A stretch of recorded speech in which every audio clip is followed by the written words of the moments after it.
One of the biggest questions that I get from people who are planning on becoming digital nomads and planning on moving abroad is, does it get lonely? And how do you cope with working online and working by yourself all of the time? Now, if you are looking to become a digital nomad, if you do want to work online, then make sure you head over to my website, check out brettdev.com/workshop, where I have a four-part video series. I talk about my background. I talk about how I got started 7 years ago from right here. This is where I started out in Ireland, and then I went to Thailand. I've got all of that stuff in that video series. It's at brettdev.com/workshop. Completely free. You can sign up, you can watch that, and hopefully that will help you. Now, if you are planning to move to a foreign country and if you are planning on becoming a digital nomad, then this is a problem that you will face. Working by yourself, working on a laptop, is so different to working a regular job. And when you do so and you move to a foreign country, it compounds it even more. This is generally why you get people flock to places like Chiang Mai, where there are a higher concentration of remote workers all in one place. And they do so in the hope that they maybe can network, that they can, not completely isolate themselves from, I guess, the rest of the world. I was just speaking to a friend the other day here in Ireland, and one of the things we were talking about is he was talking about how he has banter at work. How at work he can laugh, joke with his friends. You can moan about stuff that's, kind of pissing you off. You can get things off of your chest, all of that stuff. Now, this is stuff what we're actually used to as human beings, and this is what we need, okay? We need a vent, we need an outlet for, for what's going on in our day. And we need to have people around us that have stuff in common. We need to have people who can understand where we're coming from, that can understand our perspectives, understand our frustrations, and can relate. Because when you talk to people about things that are frustrating you, maybe your work's pissing you off, maybe there's something, you're having a problem.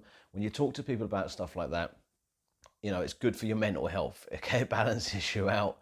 We all know this. If you talk to somebody and you're having a hard time, or even if you just talk to somebody in general, this is what I'm saying. We do this every day. If you work a regular job and you have your banter and you're moaning about your boss or you're moaning about your manager, and everyone's a bit upset about the manager and they talk to each other about the manager, it kind of like eases things. Now, as a digital nomad, you can't do that, right? It's incredibly frustrating, and it is a real, like I said, a real big challenge. It's not something that you think of right off the bat. Initially when you get started, you want that. Initially when you get started, you're thinking, I'm gonna move to a country like Thailand. I'm gonna sit on a beach and I'm gonna get away from everyone. Everybody here is doing my head in. I just want to be by myself. I wish I could just work on my laptop. I could just work by myself, make my money, and nobody would bother me.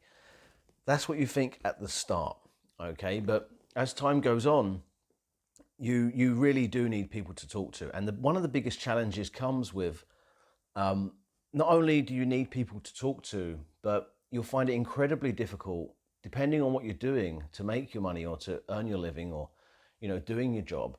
You'll find it incredibly difficult to find people that you can talk to that actually can understand what the hell you're talking about, okay? Because everybody's doing something different. I've got friends that do law online through Zoom and stuff like that. Now, they can't talk to me about law. They can't express the frustrations with the law firms or the clients they're working with. They can just say, oh, I'm really pissed. But they can't really tell me because I don't understand it. I do online marketing. A lot of my friends, I have friends in Thailand that work online, that make their money online, but I can't really talk to them about the problems that I am having, okay? Now, this is tough. I'm gonna be straight up with you. This is tough. The longer you're a digital nomad, the tougher it becomes. However, the longer you are a digital nomad, the more likely it's going to be that you're going to find people who do similar things to you and who you can talk to. Just recently, I met a friend who kind of is doing the same sort of business as me, but not in the same niche, not in the same industry.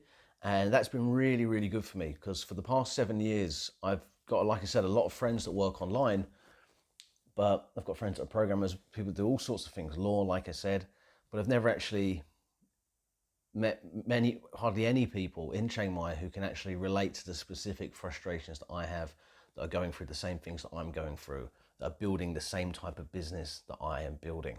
Okay, I think this is not just a problem with becoming a digital nomad. I suppose this is a problem with entrepreneurship in general.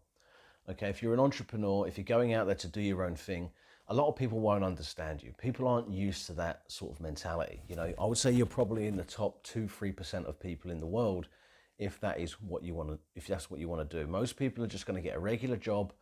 They're going to go in, they're going to do their tasks with all the other people around them that are doing the same tasks, and they're going to be like cogs in a machine. Okay, and those cogs can interconnect with each other.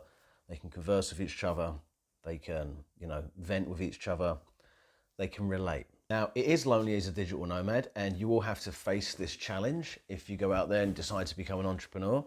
There are certain ways to deal with this.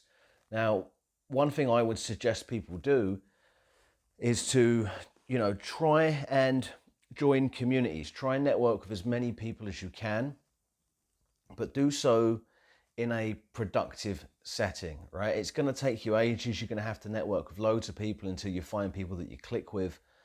And don't just become friends with people just because they're digital nomads as well, right? You can find a lot of people in Thailand who are digital nomads or claim to be digital nomads. And one of the problems you can face is that you'll meet people, and especially when you first move abroad and you first start out on this journey, you'll meet people and you'll be so hyped, you'll be so buzzing that you will assume that everybody is of the same mindset as you, okay? And everybody that you meet is going to lift you up because you've taken this step in your life to perhaps move away from your home country, to build a better life for yourself.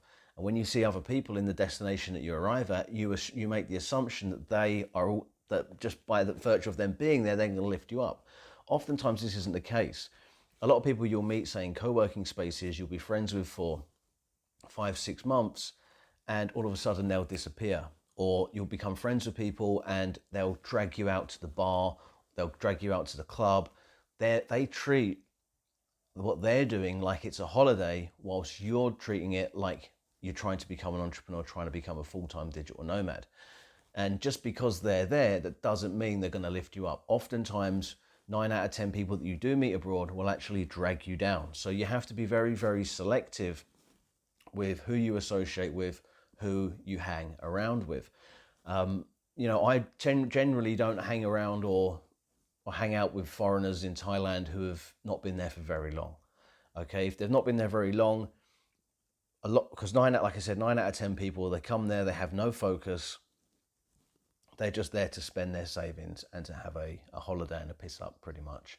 I want to hang around with people that have been living there for 10, 20 years, that have their shit together and are going to lift me up, right? I want to hang around with a crowd that are going to make me better, not drag me down and make me worse. Now, like I say, you can find people like that, but it's especially difficult to find people that are doing the exact same thing that you're doing, that can relate to you. But if you network enough, if you look hard enough, you will eventually come across some good people in your life. One way you can also find people is to join groups, right? So when you move to somewhere like Chiang Mai in Thailand, there are so many Facebook groups for people doing all sorts of different stuff. And there are groups like Chiang Mai groups, right? And there's thousands of people in them. So you can go into those groups, you can ask people like, hey, is anybody doing this similar sort of thing that I'm doing? Would you like to meet up for a coffee?